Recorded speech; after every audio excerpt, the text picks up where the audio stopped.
Sir जंग रुका क्यों, उनसे पूछिए जो लोग बॉर्डर में बसते हैं।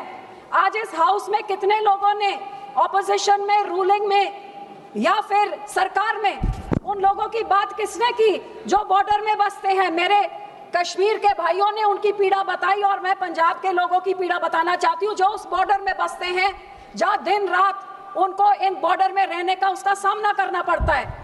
जिनके खेत उस तरफ थे उनको बोला गया आर्मी ने कि अपने फसल को काट दीजिए क्योंकि यहाँ पे किसी टाइम बंद हो सकता है, तो फसल तैयार हो ना हो उसको काटना पड़ा।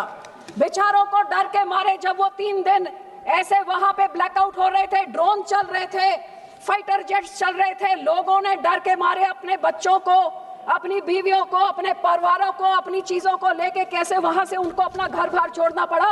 और पाकिस्तान वाले जैसे कश्मीर में लगातार पूंछ में जैसे होता है, उन लोगों से पूछिए, वो गरीब जो बॉर्डर में बैठते हैं और रोज इसको झेलते हैं, वो बॉर्डर के इलाकों के लोगों से पूछिए जो इसका निशाना बनते हैं, जिस करके बॉर्डर में कभी कोई डेवलपमेंट नहीं होती, हमेशा बैकवर्ड होती है क्योंकि वो देश की रक्षा के लिए सबसे आगे होती है।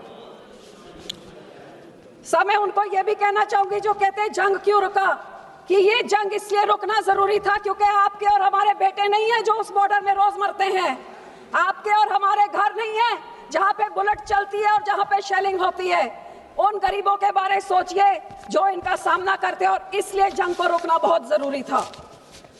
सर जब भी जंग होता है नुकसान लोगों का होता है।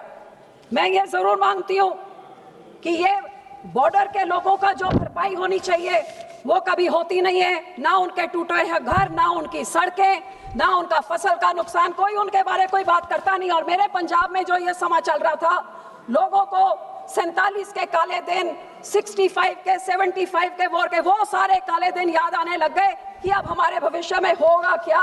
और इस सारी चीजों में चाहे शहर हो चाहे गांव हो, सारी लेबर भी भाग गई, बिजनेस का भी सारी कैंसिलेशंस होने लगी, छोटे ट्रेडर्स जो भी हो, दुकानदार, सबका नुकसान हुआ। जब भी सर ऐसी कोई चीज होती है सबसे पहले सरकार कहती है अटारी बॉर्डर बंद कर दो।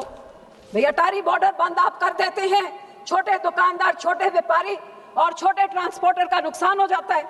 अब भी आपने कहा terror and talks will not go together, लेकिन जो बड़े बड़े पोर्ट से बड़े बड़े उद्योगपति जो बिजनेस करते हैं उनका तो 10 दिनों तक और चलता रहा। सर इसी कारण सर आई जस्ट स्टार्टेड इसी तरह सर ड्रोन्स ने बहुत ही एक इंपॉर्टेंट रोल प्ले किया इन न्यूट्रलाइजिंग दिस। लेकिन मेरे स्टेट पंजाब में पिछले 10 सालों से बॉर्डर के पार से ड्रोन आके आर्म्स, एम्यूनेशन, ड्रग्स लेके हमारे स्टेट में तबाही नहीं मचाई, लेकिन पूरे देश में अपने आर्म्स और अपने ड्रग्स फैला रहा है।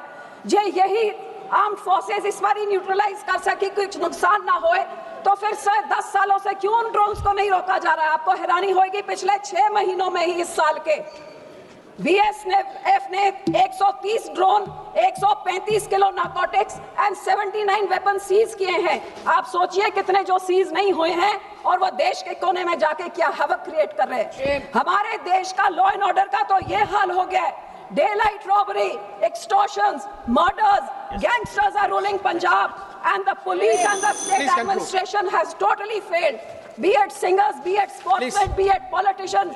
Sir, हमारे पुलिस स्टेशन में ग्रेनेड से हमले हो रहे हैं, रॉकेट लॉन्चर से विजिलेंस के दफ्तर में हमले हो रहे हैं, और गैंगस्टर जेल में बैठ के सर 2 मिनट जेल में बैठ के टीवी के इंटरव्यू दे रहे हैं। ये पंजाब के हालात हैं। सर गोल्डन टेम्पल में भी 10 बारी धमकियां आ चुकी कि हम उड़ा देंगे। क्या सरकार को उधर की नाकाम है? आप ही कुछ कर दिए। और इसी तरह सब well you can not deny कि there has been security lapse and that there has been intelligence failure and our agencies were called napping, but responsibility must be fixed, sir. Otherwise no one can stop this. Sir, मेरे last 2 points, sir. Kailash Mansarovar का 1 point, please conclude. शुरू कर सकते तो Kartarpur Sahib corridor खोलिए। India पाक cricket team cricket match हो सकता है तो दलजीत दोसांझ की मूवी क्यों नहीं चल सकती है? आखिर में सर जे मैं अपने सिक्योरिटी फोर्सेस का अप्रिशिएट करती हूँ, मैं धन्यवाद करती हूँ कि ये वॉर रुका। सर लास्ट लाइन मैं शुक्राना करती हूँ और हमारे लोग भी कि ये वॉर रुका, क्योंकि वॉर के साथ लोगों की जाने